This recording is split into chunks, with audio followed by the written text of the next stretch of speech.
Bismillahirrahmanirrahim. Assalamu alaikum class. I hope you all will be fine and safe in your homes. Okay class, yesterday we studied about MCQs and short question of chapter number 20 which is complete. Okay.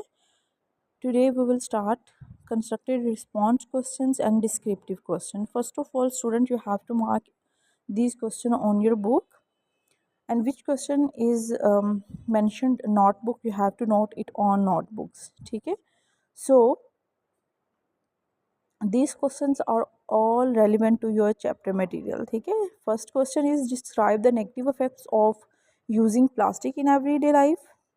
Second question, explain one method to remove dissolved impurities present in water. Third question, why urea is regarded as good nitrogenous fertilizers. Why Pakistan is facing a severe shortage of water. Okay. So let's discuss about these answers. So class,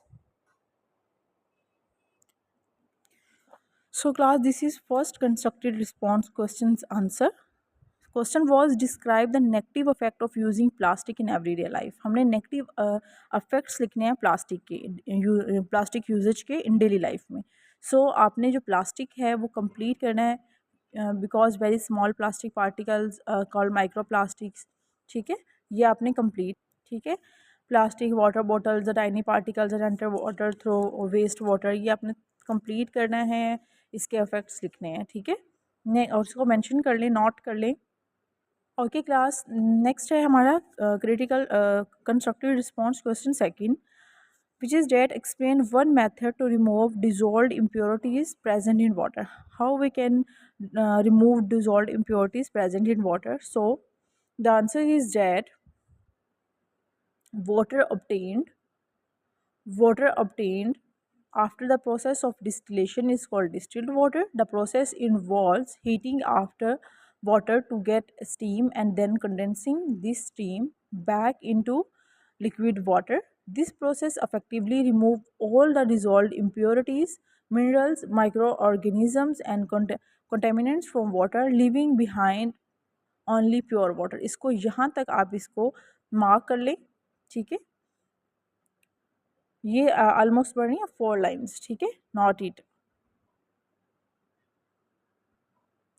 okay, the next question is class, the next constructed response question third is that why urea is regarded as good nitrogenous fertilizer. Why urea? So the answer is starting from here. Urea is a high quality nitrogenous fertilizers. It contains about 46% nitrogen and is the most concentrated solid nitrogen fertilizer. It is most widely used nitrogen fertilizer in Pakistan. और आपने इसमें urea का formula note कर लें. ठीक है, और ये आपका है क्रिटिकल रिस्पॉन्स क्वेश्चन 3. ठीक है. Okay class, this is constructed response question 4. Why Pakistan is facing a severe shortage of water. हमने रीजंस लिखने हैं, तो हम ये डिस्कस कर चुके हैं चैप्टर में, बट इन डिटेल अब कर लेते हैं. Climate change, population growth, food flood irrigation और depleting aquifers, poor water management. Climate change का आपको पता है, rising temperature are melting glaciers too fast while this causes flood now.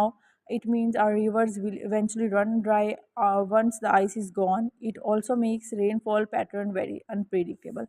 आपको पता है जब क्लाइमेट चेंज होगा, जब गर्मियाँ होंगी, बर्फ़ मेल्ट होगी, आइस मेल्ट होगी, तो वो रिवर्स वो पानी बन जाएगा और वो ऊपर वाली सतह से हायर कंसनट्रेशन से लोअर कंसनट्रेशन की तरफ मूव करेगा और जो वाटर है वो रन ऑफ हो जाएगा. और क्योंकि आइस है वो क्या हो रही है, मेल्ट हो रही है, इसकी वजह से. और जो रेनफॉल पैटर्न है वो अनप्रेडिक्टेबल है. आपको पता है कभी भी बारिशें, जब मौसम होता है बारिशों का तब आती नहीं है, और जब उसका सीज़न नहीं होता जब बारिशें, तब ज़्यादा आ रही होती हैं. ठीक है, और कभी कभार तो बिल्कुल बारिशें नहीं आ रही होती, इसलिए अनप्रेडिक्टेबल है. ठीक है. पॉपुलेशन ग्रोथ, अब आपको पता है population day by day Pakistan की जो पॉपुलेशन है इज़ ग्रोइंग वेरी फास्ट. आपको पता है जितनी पॉपुलेशन ज़्यादा है उन सब ने वाटर यूज़ करना है ना. जितनी पॉपुलेशन ज़्यादा होगी, जितना वाटर यूजेज ज़्यादा होगा, उतनी शॉर्टेज होगी वाटर की. फ्लड इरीगेशन मैंने आपको जब चैप्टर पढ़ाए थे तब भी बताया था कि जो हमारे फार्मर्स हैं फ्लड इरिगेशन का मतलब है खेतों को पानी से ऊपर तक भर देना, फ्लड ही कर देना, ठीक है।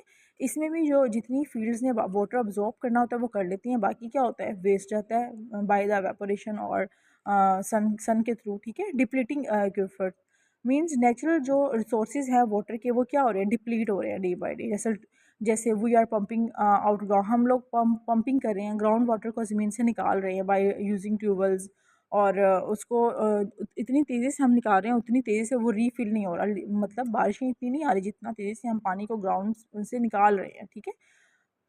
और नेक्स्ट है डिप्लीटिंग एक्वीफर्स हो गए। नेक्स्ट है poor water management. Poor water management में बेटा ये आ जाता है Pakistan does not have enough large dams to save और स्टोर वाटर, मतलब बारिशें हो रही हैं तो हमारे पाकिस्तान के पास इतने बड़े डैम्स नहीं है कि वो सारे पानी को स्टोर कर लें और उस वक्त यूज़ करें जब वाटर की शॉर्टेज होती है, ठीक है। Most of that fresh water just flow away into the sea, this means we can not save और store water for the dry months when we need it most, ठीक है।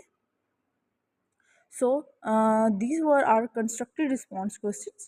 Now we will start descriptive questions. ठीक, okay बेटा, first question है how domestic water supply can be made fit for drinking. आपने इसमें topic 20.5 करने हैं which is present on page number 91। अब इसमें आपने सारा लिखना है सेडिमेंटेशन, फिल्ट्रेशन, क्लोरिनेशन और रिमूवल ऑफ अदर्स, ठीक है। नेक्स्ट सेकेंड क्वेश्चन है which measure should be taken to avoid water borne disease, ठीक है। तो आपने पेज नंबर 93 पर जाना है।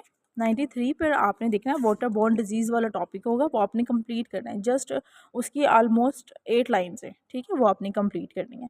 Next third question is that what are fertilizers, mention the essential qualities of a good fertilizers. ये है पेज नंबर 95 पे मैंने मेंशन किया हुआ है टॉपिक 20.9। अब तो टॉपिक 20.9 में आपने फर्टिलाइजर्स का इंट्रोडक्शन देना है कि फर्टिलाइजर्स होते क्या हैं, उसकी डेफिनेशन लिखनी है, और ऑलमोस्ट बुक में 7 पॉइंट्स दिए हुए हैं कि असेंशियल क्वालिटीज़ कौन सी होती हैं गुड फर्टिलाइजर्स की, ठीक है। आपने पेज नंबर 95 पे दिया हुआ है ये सारा, आपने वहाँ से मार्क कर लेना और लर्न कर लेना है। नेक्स्ट है question number 4, what are the main function of nitrogens, phosphatic और पोटाशियम फर्टिलाइजर्स।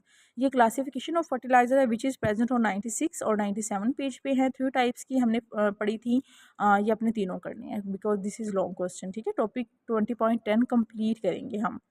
नेक्स्ट है student question number 5 which is how can you avoid the negative effect of pollutants present in water, ठीक है।